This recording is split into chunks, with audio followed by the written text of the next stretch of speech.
Sepulveda. And as we drove by, I said, Ruben, stop. And we pulled over to the curb, and there were... Ruben was driving you? Ruben was driving. That sounds like terrible customer service. Go ahead, Pamela. Listen, He is amazing, actually. there's a lot of good qualities here. He is amazing. I want to say that. A lot of good qualities. Ruben pulled over, and I said, look. And there were two sidewalks. I mean, you could have crawled underneath a bucket. Were you over Okay, and then there was one, and then another one was maybe 10, 15 feet away. They came out and repaired one, Felipe. They repaired one, but they left the other one.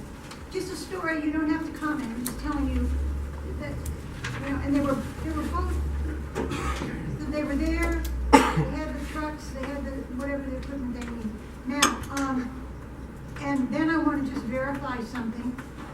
I know what you are saying about reaching out to people when they contact you, because I did that and I got an immediate response from you.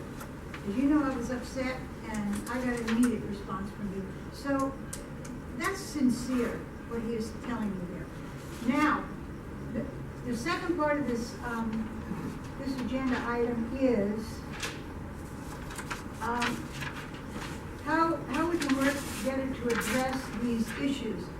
I'm going to tell you a little, I'll really try to be brief. I was talking to somebody recently who was, he's a volunteer, has been a volunteer twice as long as I have, but he's an old war dog like me. And we were talking about the different organizations. This guy is in Sylmar. His name is Tom Weisbart. You know him. He lives in Sylmar, and I was telling him that I feel Mission Hills is a small community, and we don't have a whole lot of organizations. And so we were talking about, I referenced the four major organizations we have. We have Neighborhood Council, we have Neighborhood Watch, we have Community Police Advisory Board, and we have our new group, small but mighty, our Mission Hills Community Action Group.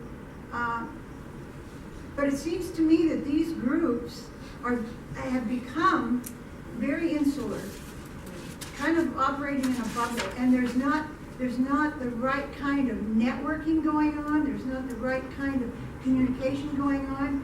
Back again, remember, I'm an old war dog. At one time, I belonged to all of those organizations. And so did the people that were on the board, the Neighborhood Council, Community Police Advisory Board. There were people on all of those boards, and there was lots of networking, lots of information sharing. Tom said what they did in Sylmar was they had, and remember, Sylmar is much Do you have bigger a than we question are. for Felipe? Yeah.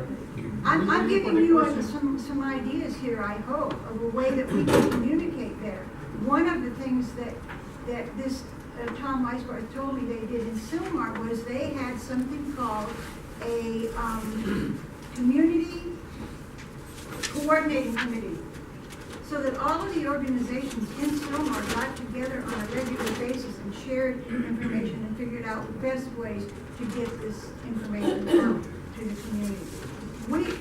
We understand that helping Felipe to help us makes Felipe look better, and I think that's what he wants. So we have to take some ownership in figuring out how to solve some of these Right, problems. and one of the things Thank we did talk, Felipe, with Pam's group and CPAP, is that we do have quite a couple of good groups in Mission Hills, but we don't work together very much. And one of the things we did come up with Pam is that we will meet beginning of this year, and maybe your council office can be a part of that meeting, where the chairs of the respective groups can meet and brainstorm and see what the biggest issues are in their within what they work in. So we can come together and address those issues. That's one big. So hopefully that will help us out to better communicate Yeah, networking and within our own sharing community. information. If I might just say Is something. there anything else that the stakeholders have? I just wanna don't say have any more something. speaker cards over there, I know. And then Mission will- Hills does look good, and I think he's doing a great job. That's all I have to say. Tom, do you have something? Yeah, Councilman, I wanted to thank you for coming out and stepping into the frying pan tonight. It says a lot about you, and I appreciate that. One of the things I'd like to ask, and I've asked Yolanda, I've been in contact with her for the last month, is that we're trying to get a public CERT training on Saturday for like 3 consecutive Saturdays. It feels like the only way that I think that can happen is through your office, and if you could maybe connect me with somebody in your office that can help us in that endeavor, I'd appreciate it. I think that's a fantastic idea, and because I thought of it as one. And I proposed it to Mr. Martinez and all the other neighborhood council presidents. And one of my goals in 2015 is that we do a little bit more to prepare for danger and problems in our districts, neighborhood council areas. I'm the block captain for my neighborhood watch in Sylmar. And what we've done is we figured out exactly who has what skills. And I think where the neighborhood council, if you all had the interest, is that we can facilitate, and I'm happy to bring the trainers, whether it's CERT, whether it's the American Red Cross for CPR training, whatever the training is that folks want, I'm happy to figure out how to pay for and bring, provided that we do the outreach to the community. So this way, on a block-by-block basis, we know exactly who's got what in the event of an emergency. I think that's a phenomenal idea. It's one of my personal goals to do in 2015 with neighborhood council, so I would love to do that. All right, thank you. Anybody else on board have anything for? I actually have a quick comment. I had an issue since November with our parish. We had requested 2 buses for a procession, and we hadn't heard back. So they asked me if I would get involved and I would call. I asked Yolanda last time she was here. She told me she would check. And I didn't hear back from her, so I called. Tell me your name again? Maribel. I thought that when we talked to Yolanda earlier, that she had communicated with you that we got the buses, right? Well, it was like the day before that I had called. CD6 approved 1 bus. Where's the school? It's on Nordhoff and Langdon. Okay. So it's on Oh, gosh. And your side. when was the, when did you send the request in? November, it was for December 11th. Okay. And I was told that there was no funding. So they told us that if we wanted the second bus, then we would have to pay Right. the money. So what we've been doing in order to make sure that there's enough funding for all of the schools, and which school was it? Our Lady of Peace. Okay. What we've been doing to make sure that there's enough funding for all of the schools, including private schools, because I'm a big believer that the private schools also need this type of support, is that we've only been approving 1 bus for schools because I've got a ton of schools in my district. And it's not that I don't want to get in trouble with public school people because it's public money that we're using, but I want to make sure that there's enough for everybody. So we've been measuring, every year we try to make sure that we've got at least 1 bus for every I just school. want to make sure because they do ask me. Yeah. And So- all I can do is ask. So, and relay it so back we'll to get, them. we'll get your information and just sort of double check with Yolanda, but I could have sworn that she told me everything was fine with that.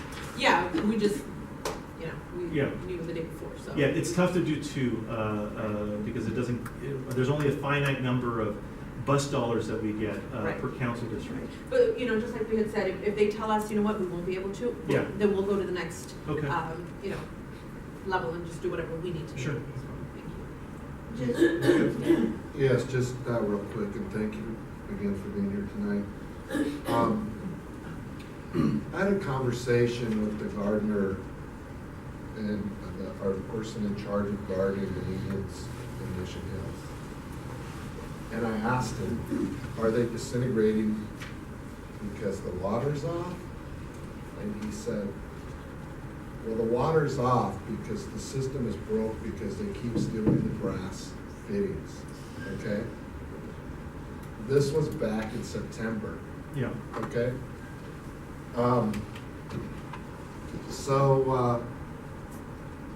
We talk about moving money around and defunding this and moving it over here, whatever.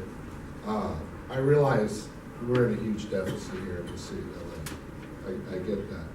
And a drought. And it's drought, thank you.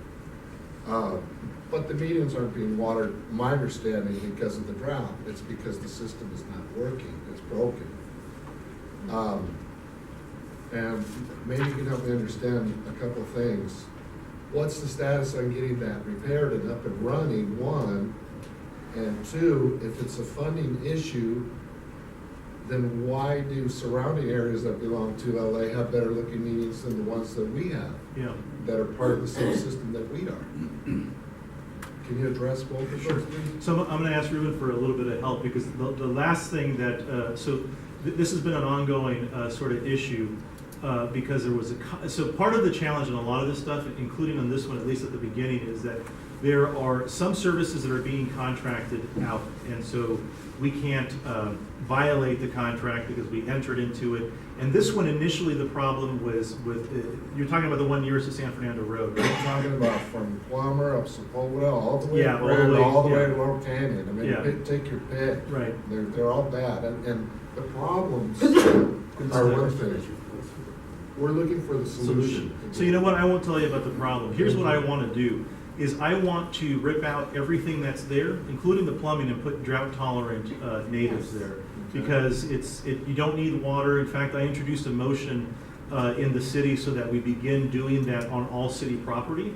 And I will, as a solution, prioritize that we do the meetings. On that note, you also introduced a motion, I believe, back in October in regard to people who have basically dirt lots for front lawns, but have existing irrigation in place to be allowed to take advantage of the DWP rebates. Right.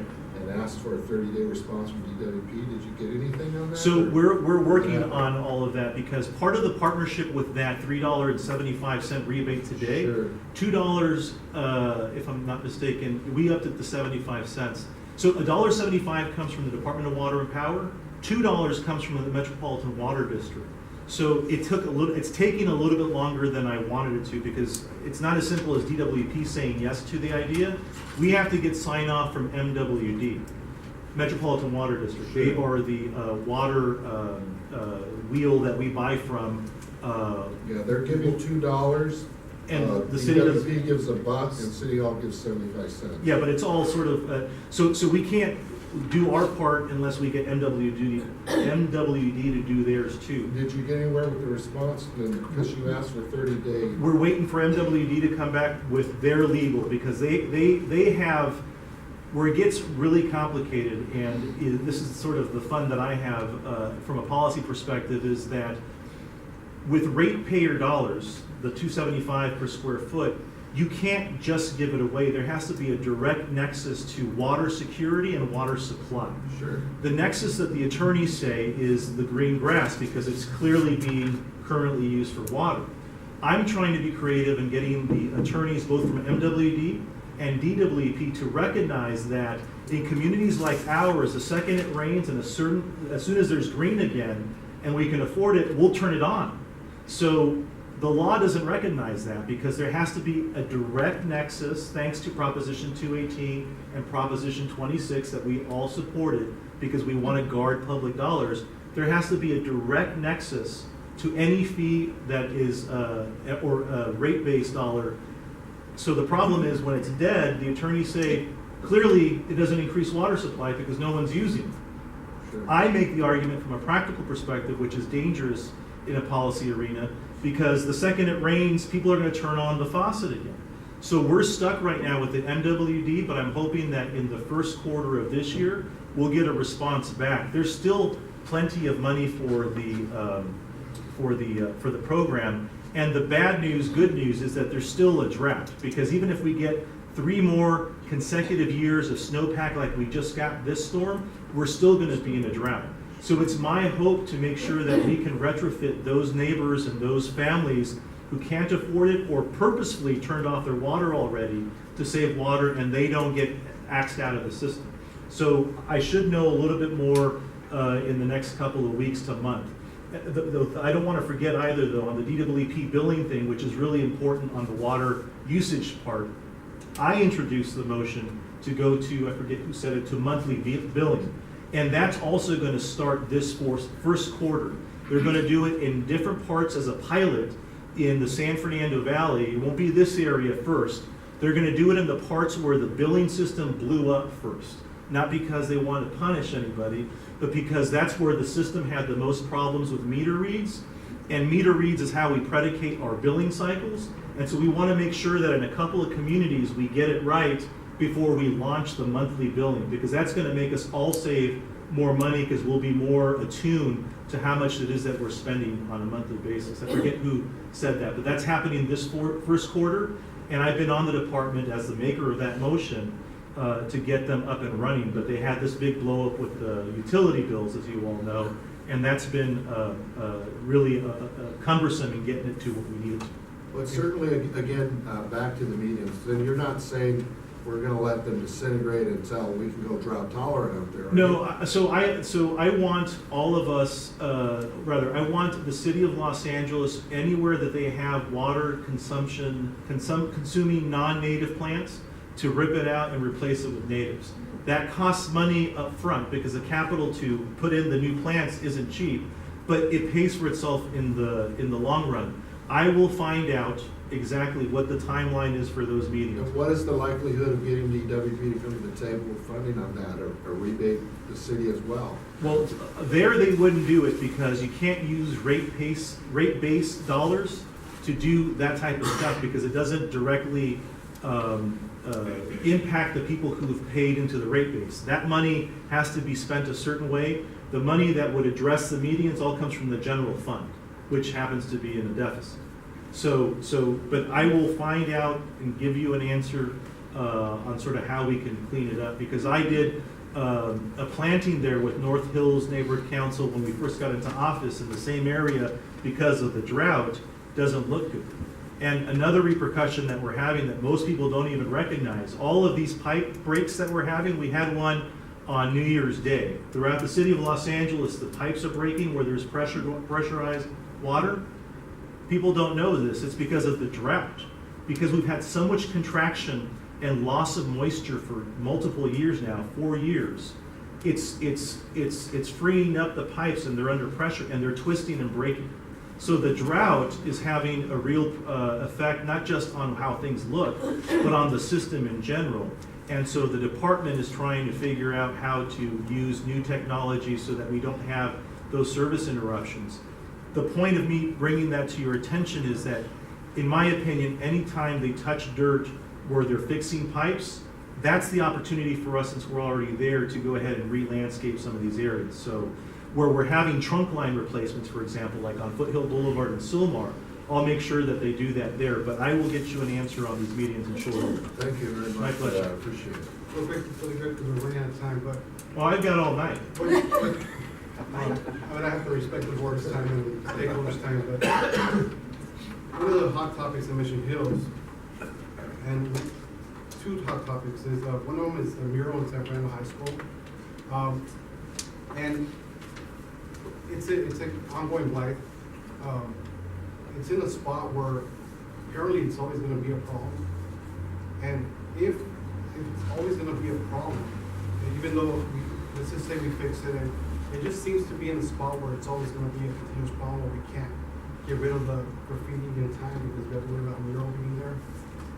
Is it possible to, instead of just fixing it, which is probably gonna be the easiest thing to do, is actually going to the community and asking them if we even want a mural in that spot? Because it's in a spot where it's really against graffiti on. This has to do with there's kids around the area a lot, and it's in a very popular spot that, I mean, I guess a billboard spot for the taggers, where their tagging gets the most acknowledgement because it's on a boulevard. But is it possible for us to reconsider or take it to the stakeholders and see if it's a big enough problem to where we should even have a mural on that spot? So I know that you've been updated on this before, and I'm happy to do it again. So the city of Los Angeles has an ordinance, which means that's a law, that protects public art, including murals like this one. And anytime you have a mural that has an active author and the permission from the property owner to be in place, the law is on their side. We can't take down murals if we don't like the way that they look or what they say. And we passed this ordinance a long time ago, and most recently, the city of Los Angeles, and I was there for it, we were able to update that ordinance to do one fundamental thing. We made it so that council districts in the city of Los Angeles can opt in to having murals wherever artists and property owners want them. I voted to opt to not support that. Rather, I voted to support that because the alternative was that you could have murals anywhere in Los Angeles so long as the property owner said yes. I didn't think that was a good idea for the city of Los Angeles, and I certainly don't think it's a good idea for Council District 7. Now, I got in trouble with the muralists, and I got in trouble with the arts people because they said we should be able to have murals anywhere that we want, provided that a property owner says yes. Because in this country, there's property rights, and if I want something, I should be able to put it on my property. I said no, because to me, that doesn't make an awful lot of sense, because all of this stuff is in eye of the beholder. So at this location, San Fernando High School wants a mural there. The artist still wants the mural there. So we can't, with stakeholder input or council action, say no mural there. We can't do that. So what we can do is try to figure out how to help, because it's been my experience that about 95% of the time where you have murals, you actually don't have graffiti.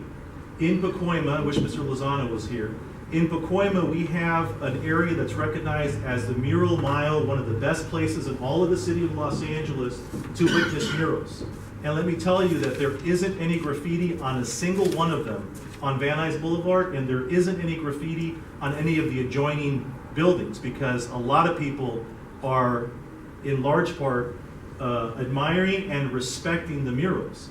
This one, unfortunately, has been long disrespected and has not had the ability to be fixed because the school doesn't have the money and the author doesn't have the money. We identified money with the Cultural Affairs Department, and it took a long time, longer than I wanted to. And we identified money for restoration to give to the artists so they can fix it and put a graffiti coat on it. So this way, graffiti prevention paint coat on it, so that if it were to get vandalized again, we can quickly clean it up. So that's the game plan for that one. I understand that you also have another mural here off of Chatsworth is the street, right? That we also need to do the same thing for, and we're waiting on the beautification committee to tell us what it is that they want to see, and that's okay. We'll figure out how to get stakeholder input there and get that one up and running. But we can't take that one down because the law is on the side of the property owner and the artist. We have another mural, Felipe, if you're familiar with it, on at Sepulveda and the Crows, the 405, under the 405 freeway. You know the one I'm talking about, the Crows? Yeah. That's been there for 40 years, 50 years. It gets tagged occasionally, but very, very rarely. So it may be the artist and the work that attracts the graffiti. I don't know. I do know that I went online kind of poking around with this one time, and there are many, many communities going all the way to Canada that are now actually using murals to prevent blight, to prevent graffiti, because if done the right way and bringing in to an area some other benches and making an area more inviting, that it actually can stop the blight and stop graffiti. Right. So I don't want to make it a mural meeting. I just want to bring something up because I'm the beautification chair. I have a family. I have kids. Whatever. If I can't afford to clothe them or to feed them, what happens? The state or the county takes my rights away. Okay. So where the artists have these exclusive rights, but they don't have the funding or the ability, and the mural slips into Blythe, why is the ordinance written to protect their rights until the end of time when the community has to suffer with an eyesore? Which is why I would not support the ordinance as it was originally drafted that said you could do this anywhere a property owner said yes and you had an artist. What I supported was an opt-in clause that communities like CD7, its council districts to be specific, have to opt into that ability. Anybody else who wants to do a mural henceforth has to go through the Cultural Affairs Department, has to go through the process. I think you've been working with Ruben a little bit about this. You have to fill out a bunch of forms, and only then, and only if then, that is all met, and we can figure out that there's going to be money set aside to fix it, because this is my personal view on this, we're not going to let them do it going forward. What's happened in the past, I wasn't there for the original 74, 78 motion, I think was the year where they originally did this.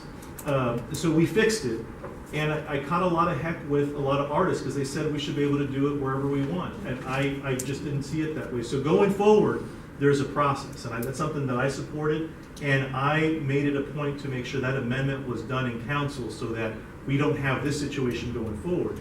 The mural there in front of San Fernando High School has been there since I went there, and I'm a 25-year alum now of San Fernando High School. So those decisions, I don't know what we do about that, but what we can do is, where there is existing murals, restore them, or get the permission from the artist to remove them. And we've had instances now where it's taken better part of 6 months, I'm sad to report, on some really bad murals in Sylmar because we have to go through all of this stuff. The law is on their side, which is why I pushed to amend it most recently when I first got elected. So believe it, I just want, one more question then, because we've already gone. This is about the murals, I Go just ahead, want to go ahead. clarify that. Is it true that before an artist can put up a mural, that he has to get a permit and the content of that mural has to be approved by the city? Now you have to get a permit. The content is not something that you have to approve because it impedes people's First Amendment free speech rights. So if someone wants to put a mural up with gang-like artwork, they can do that? They could, so long as they get the permit, they'd be able to put whatever they want up, which is why But they're still required to have a permit? they're still required to get a permit as a result of the amendment that we pushed, me in particular, saying, go ahead, Council District 1, go ahead, Right. Council District this one. If you want that, that's fine.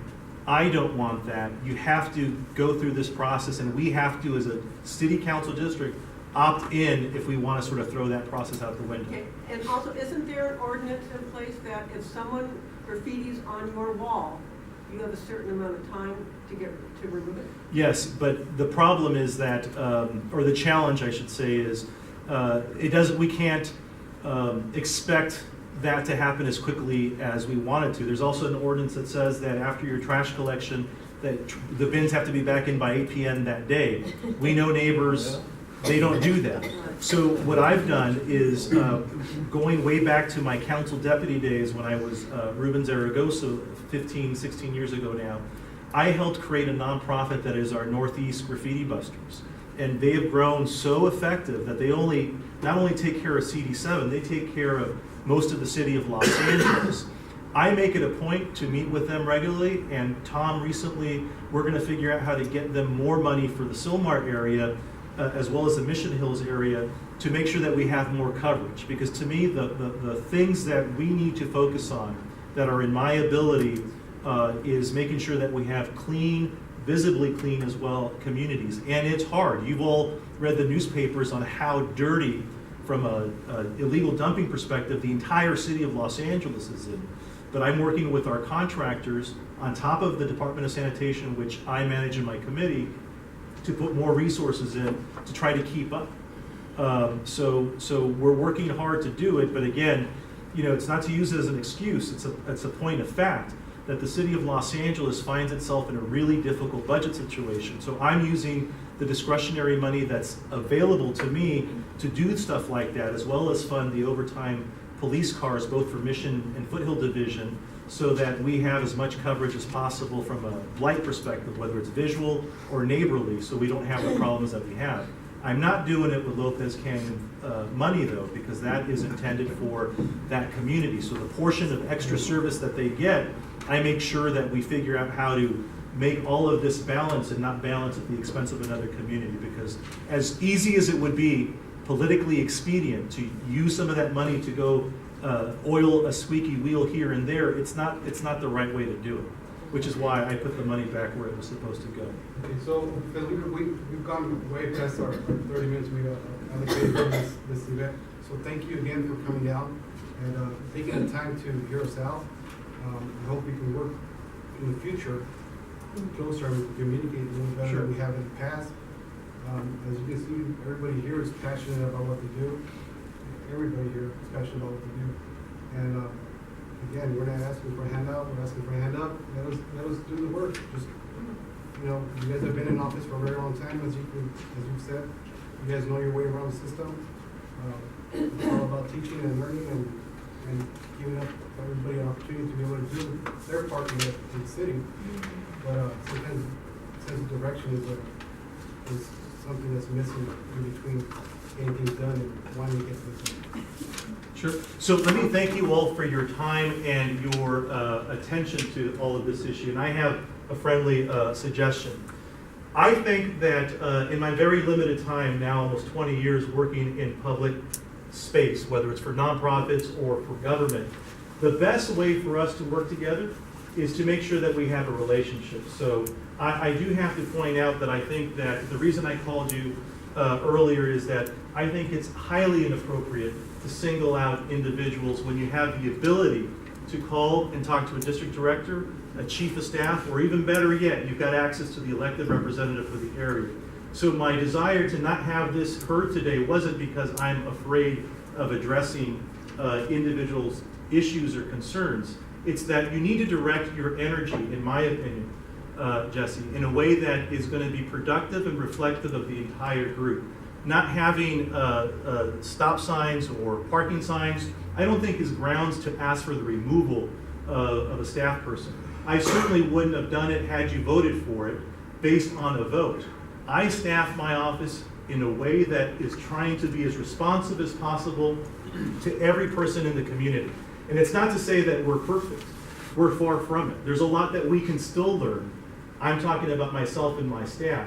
But the relationship part of this business is the most important part. Now, you don't have to like me, and you don't have to support me or vote for me or do any of that. But I think it makes it really difficult in order to work together when you're jumping up and down on people's heads behind the warm glow of a computer. I don't know that that facilitates an environment that makes it. I'm almost done. I'm almost done. It's all public. Do I get an Anything I opportunity? do, You can address me anything after is I'm public. done, if you'd So, like. I mean, don't insinuate that there's something going on my end to stomp people's heads, because I'm not holding anything back. Everything I do is public. No, you don't hold anything back, but when you have the opportunity to, if you have a problem with how we're working, when we have a breakfast when I invite you, that's the time to say, hey, we need to figure out how to do things. If we have a cultural event where I've asked you to come as my guest, that's the opportunity to say, hey, you know what, things aren't working so well. When we have the opportunity to work together, my sense is that the list that you'll give me reflects the desires of the board and everybody else. And I get complaints from the community saying it only suited your needs. You've got my cell phone number.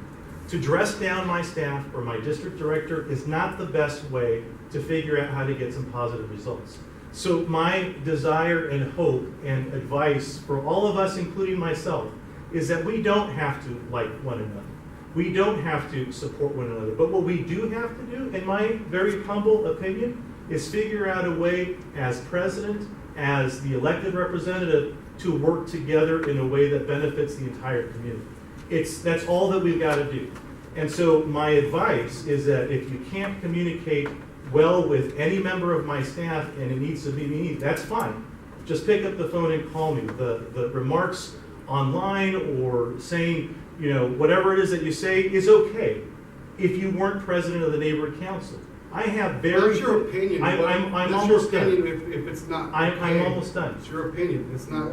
I'm happy to print them out for you and distribute them to the staff. Again, it's your But opinion. the thing is, I've got very thick skin because I volunteered for this job. This is exactly what I want to do. But I can't serve just you. I need to serve everybody, and I need to serve this board. Apparently you don't have thick skin to be sitting there saying. No, I really do, because I don't. It must hurt a little bit. I don't ban your comments. I don't ban Mr. Castillo's comments, because I think that's precisely what we need. We need to have communication, whether it's good or whether it's bad, whether it's founded or unfounded. I need to know what it is that we've got to do to work on to make the community better. My desire for the new year is to figure out projects that we can do together. I would highly recommend and appreciate if there are points of contact that can aggregate the concerns or the issues, or if it's a matter of me making it a deal where I come every other month or monthly to do exactly what we've done, I am happy to do. Because this is what I do 24 hours, 7 days a week, and I love it. And it's not that I like the confrontation, and it's not about photo opportunities. It's communicating to the stakeholders and to the residents of this district the work and the needs of this district. And that's what I have to do. move on now. Thank you for your time. I have to move on. Thank you very much. So, we were. Thank you. Just on Thank you. a completely different thing, and I'm sorry that the phone, I always disagree with people who let their phone ring on a meeting, but while it rang, I missed out to give the input I wanted to give. And that is when we're talking about networking, I think that's very, very valuable to our Mission Hills Council, because we really want to reach the people who never come to meetings like that and may not belong to a formal organization. One of the resources that have always worked for me, and I've been around a long, long time, you know, is the churches of all denominations. If you work with that, if you approach those ministers and those priests, and you discuss with them that you want them to help in a certain project, they usually, in my experience, have always come through. I think we should connect with and develop liaisons with the churches. And we, you know, when we did the fireworks, that's who we got a lot of response, and they even printed at their own cost of the flyers. They even, after mass and after their sermons, they worked with us. So I think that will give us a more input into what are the opinions of our constituents, of our stakeholders. And So there's I a- highly recommend There's a that. very easy way for the neighborhood council to do that, because Mission Area has something called the clergy council and your outreach. We actually have two board members that are Yeah, part of the yeah. City Council, Okay, which is Maribel and Moshi, that attend, great. so we do and have worked. It worked very In the well for past, us when and we were we'll doing continue outreach working on the for process. the 4th of July campaign. Yeah, definitely. Reach So, out to yeah, so we're gonna move on to line item number 12. Before that, I want to acknowledge that Richard Flores did step into the room, so he is present. Richard. And I believe it was Moshi, that also, I believe Jose from Jose, which is now a commissioner with the Los Angeles Police Department, permit review panels here. Thanks for coming on. Do you have anything to? No, I gotta go, but yes, thank you. Awesome. Hi and bye. Awesome. Thanks for coming down. Good to see you. So we're gonna move on to line item number 12, and that's, I'm gonna let Richard take this line item. and read it off. Okay, sure. The line item here, discussion and possible action regarding moving funding into community improvement projects. Purpose is to work with our community and Bureau of Street Services on community improvement projects such as, but not limited to, tree trimming, sidewalk grinding, etc. You know, in regard to our funding, use it or lose it, I think we're kind of running up against the clock here a little bit. And this is really where the rubber meets the road on this, guys. So, the reason why I'm bringing this up tonight is because I'm trying to get some support for some beautification projects and some funding behind it. We have money here on the books, it looks like in excess of $30,000. We're not here tonight to determine exactly how that money is going to be spent, but what I would ask for is an allocation of funds for beautification projects to be worked out in committee in conjunction with outreach, so that it serves the best interest of the stakeholders and not necessarily self-serving to any members in particular on the board who lives in a specific area that needs his trees trimmed or his potholes fixed, or whatever that case may be. Of course, yes. And so, that said, I'm looking for your support, and I would like like to put a motion on the floor. David's not there. Okay. David just stepped out.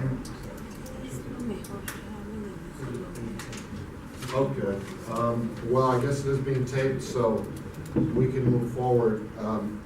Again, we have, based on our treasurer's report, and maybe Maribel can correct me if I'm wrong. Did you show them?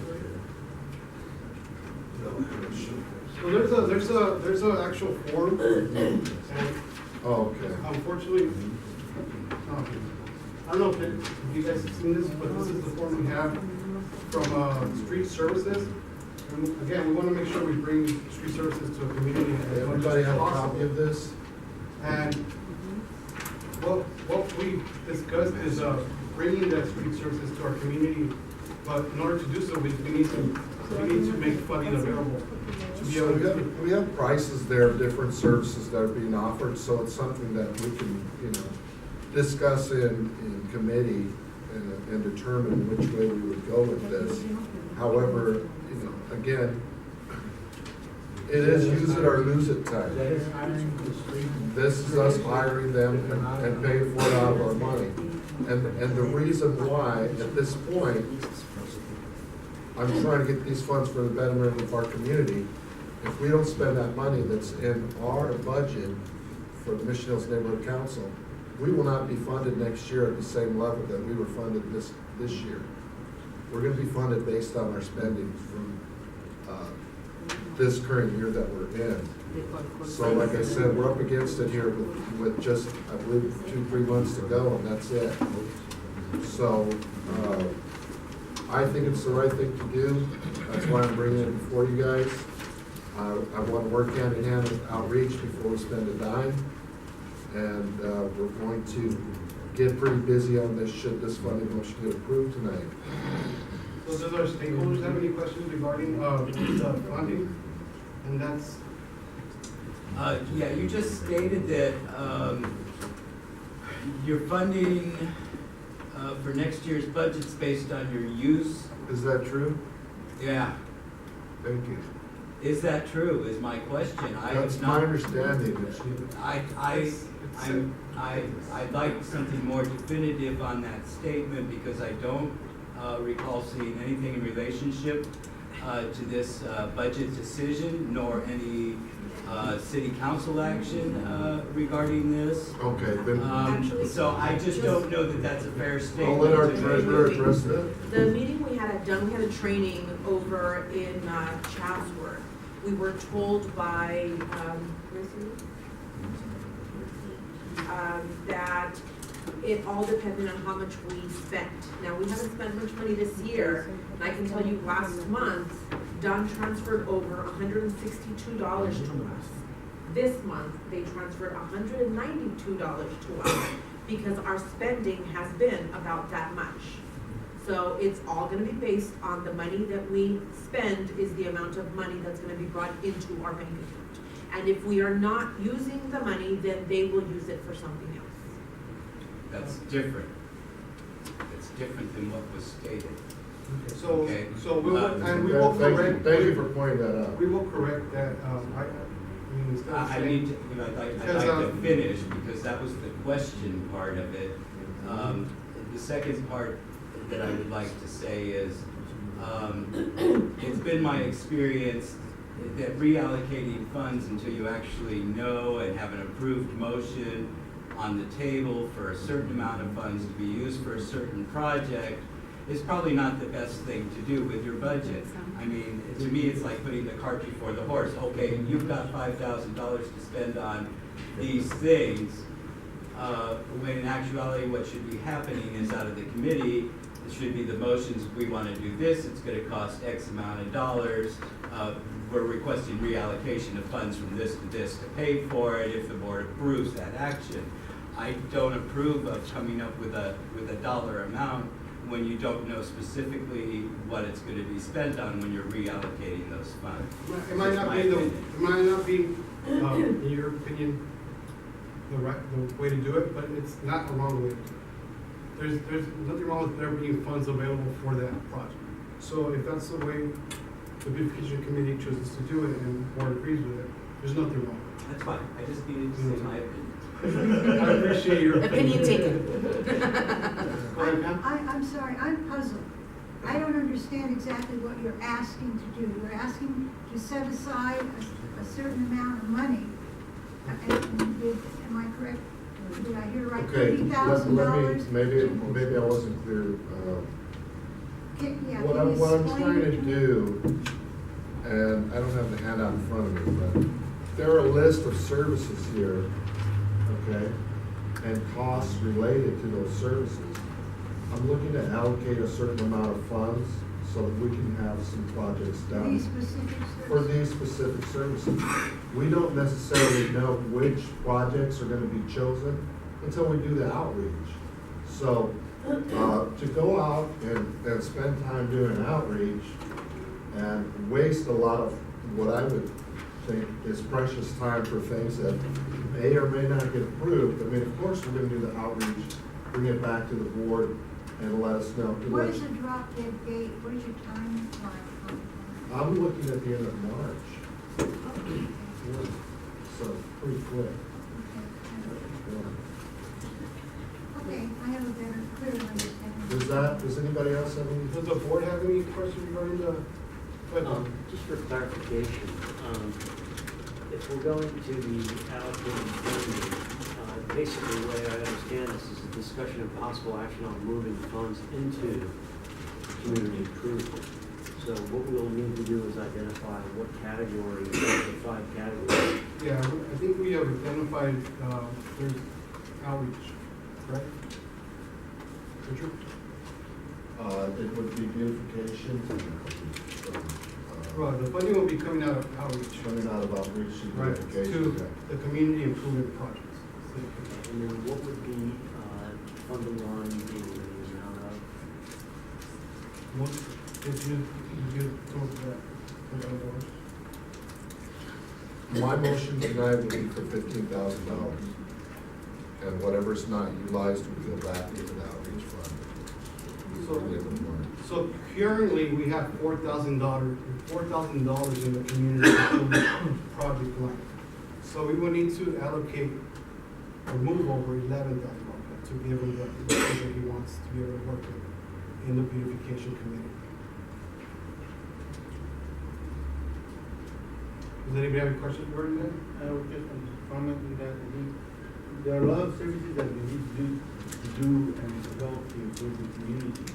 And the city doesn't have the funding or the time that they work to be able to provide the services, and we have the money, and I'm supporting of the idea that we put that money to that youth, rather than lose. Absolutely.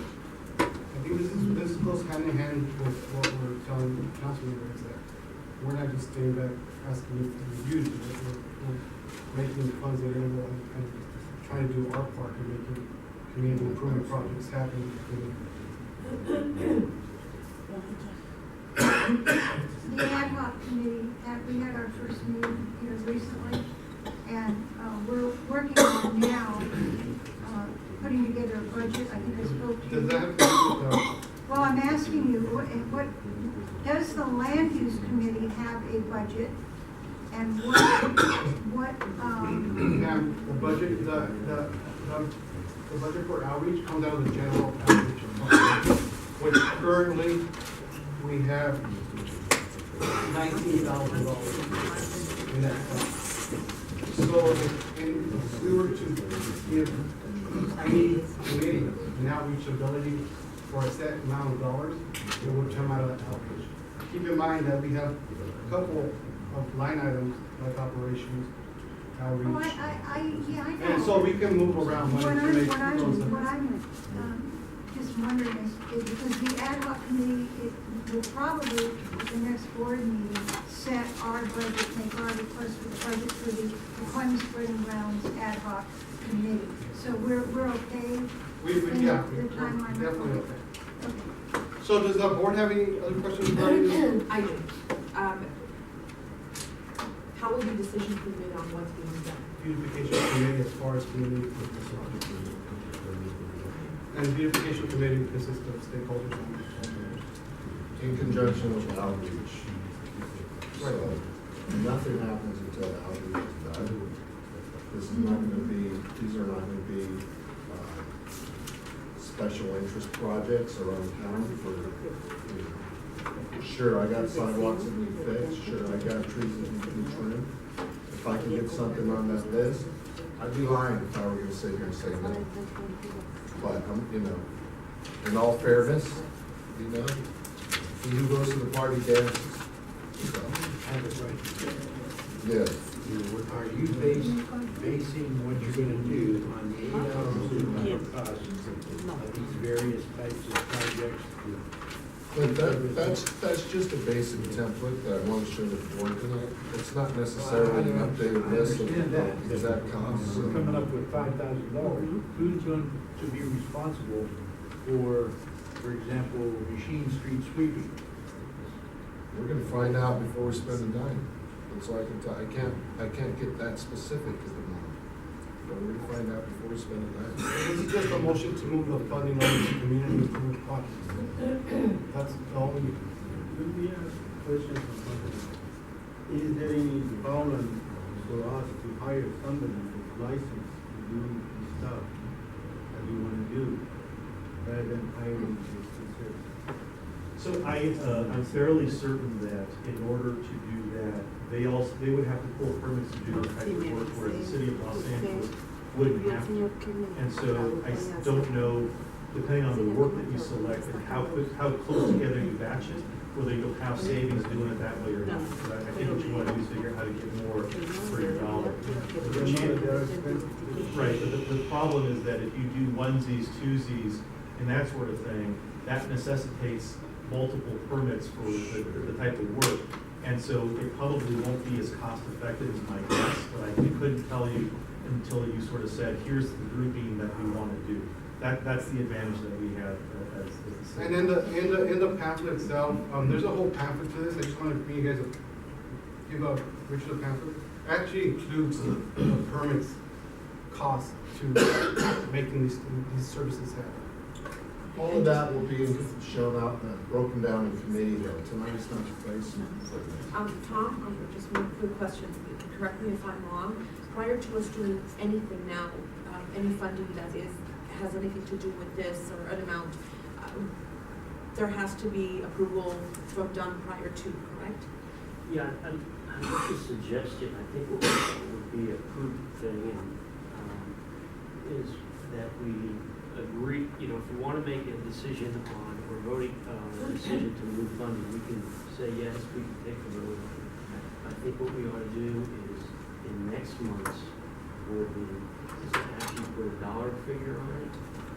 Then that way, when it goes before we're done, because we're going to have to attach a motion to the funding request, that'll have, Richard will have time, along with the beautification committee, to say, these are the 6 different projects that we have that we'd like to propose doing. And here's the funding line for each one of those 6 different. Just so you all know, my life has gotten a little more complicated with the paperwork for the funding and how we go about getting people paid. So it's, you know, it isn't like before that it was just easy and say, hey, here's a letter, get it done.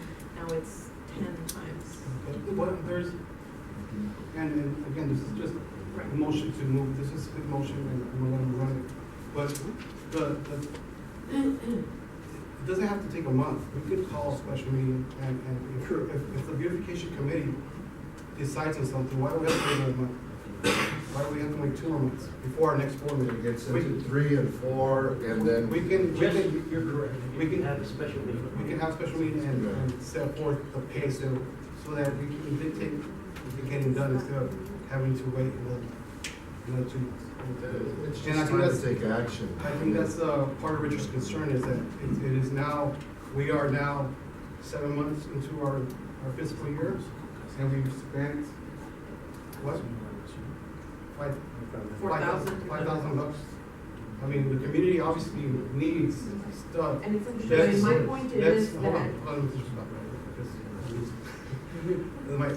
point is, Richard's point is, let's make the money available so they can work with whatever we make available. Right. My point is, it's not that easy. I mean, I don't wanna, you know, take it off, but, I mean, I understand, and, you know, it's a little different from my side where maybe you don't want it to take a month, it might take 2 or 3 months. And I And correct me if I'm understand that, wrong. but And the we reason need to for get that the ball rolling. is that Right. Dunn is gonna take a look at the agendas, and they're gonna see what was the motion, and they're gonna wanna see, she's gonna have to submit the motion, it's gonna have to be on an agenda, and then they're gonna wanna see the board meeting minutes that show that the motion was voted upon and either approved or rejected. In this particular case, if we're gonna send, when she does the paperwork, Dunn's gonna look at this and say, well, you know, you really weren't clear on your agenda on Right. how much. But again, Yes, that's why sure. we're gonna have to have another meeting to say, this is what Right. definitely do. And that could be next week, it Right. could be tomorrow. Right. But the thing of it is that we need an agenda that identifies the funding line and possibly the projects. And then that way, when we submit the paperwork into Dunn, we have the agenda, we have the board meeting minutes, and then we have the list of the projects and their cost. And just to make the board aware, That's- that's exactly what will happen. So, that's fine. So then again, back to this motion, Richard, do you want to read off the Yeah, motion? okay, so, Jesse, you can bring permission out. That provides possible actions. So go ahead. Okay, so, we have $4,000 currently in education, community, Community improvement projects. that's what we have. Okay, community improvement. Okay. So we're looking for $15,000 in total for a budget, for projects to be identified. The motion is to move $11,000 from outreach to community improvement to make a total of $15,000 available for community improvement. So is there a second on that motion? I will second it. May I correct? You have a remaining balance of $3,755 in community improvement. So that would change your total to $13,755.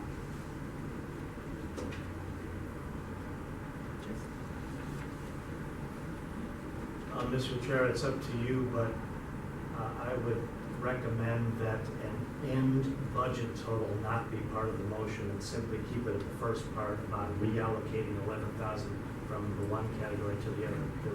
I appreciate that, but Go ahead and make the motion. let me restate the motion. To move $11,000 into line item category identified 300 for community improvement. Can I get a second? Motion seconds. So this is a funding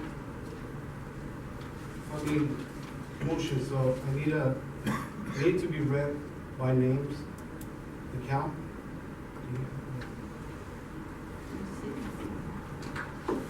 Give me a second.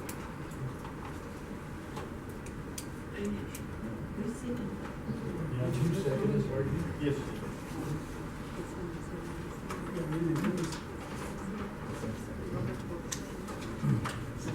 So David, can you read off? Or you- It's up to you.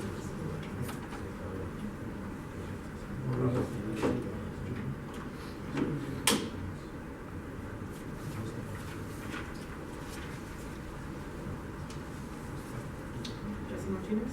Yes. David Carrillo? Yes. Ira? absent.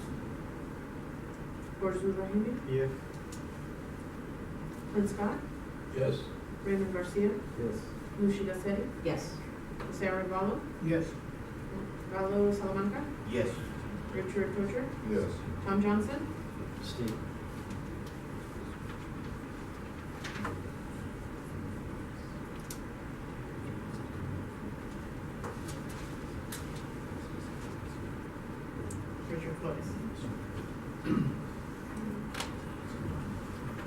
Nine. So motion passes. So we're gonna go back to the briefing on committees. That's agenda line number 8.